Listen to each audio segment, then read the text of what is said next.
So I'm here with Bleszinski, who is the design director on Gears of War 2. Sounds important, doesn't it? It does. We have some questions that I got straight from the community, so they should be pretty easy. Oh, I'm sure. Deacon Bleed asks, so with the emphasis on a larger scale battle in Gears of War 2, are we going to have more control over the different members of our squad than just Marcus Phoenix?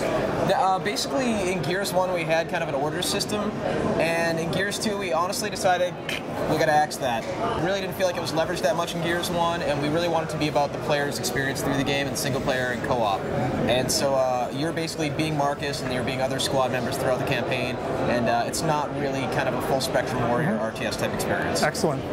How will the addition of such giant crowds of enemies affect the sort of stop and pop gameplay that we're used to with Gears of War 1? Where the crowd system that we use that's been integrated in the latest iteration of Unreal Engine, we basically have to pick and choose the scenarios that we utilize it, because if it was Marcus on the ground versus hundreds of enemies, he wouldn't stand a chance. Right. So we have to make sure that there's a big battle scene and a lot going on when we use those enemies. Regardless, in the regular combat scenes, we do have more locusts that the player's dealing with and an overall larger scope of battle. So you're not going to be just swarmed by hundreds of enemies every time you step out? Because then, you know, they wouldn't be taking cover, which would look dumb, and there's all sorts of issues that cascade out of that, but we do leverage the crowd system a fair amount in the game. There was a little bit of random chance in the chainsaw duels. Yep. Now it looks like there's a mini-game system implemented. Yeah, I mean, we wanted players to, feel like they're having a little bit of a struggle for those 2 or 3 seconds that it takes, right? So, honestly, Gears 1, it was pretty much random. Yeah. In Gears 2, a guy revs his chainsaw off, the other guy has a saw, they both engage for a few seconds, whoever hits the B button the most wins. And I didn't want it to be a quick time event, because I think I'm kind of tired of those in games. Gears of War has been super influential. Cover systems are in just about every first-person shooter that you see on the market now.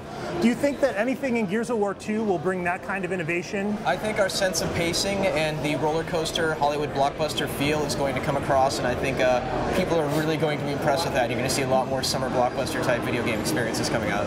How often are you influenced by other designers' game tweaks? We don't steal, we are inspired by. Yes, of course. Those are the correct terms. Whenever the mood hits, whenever something just catches that little part of your head, you say, I like that idea, but we can do that with a new twist, or we can do that better. That's when we use it. That's when we leverage that.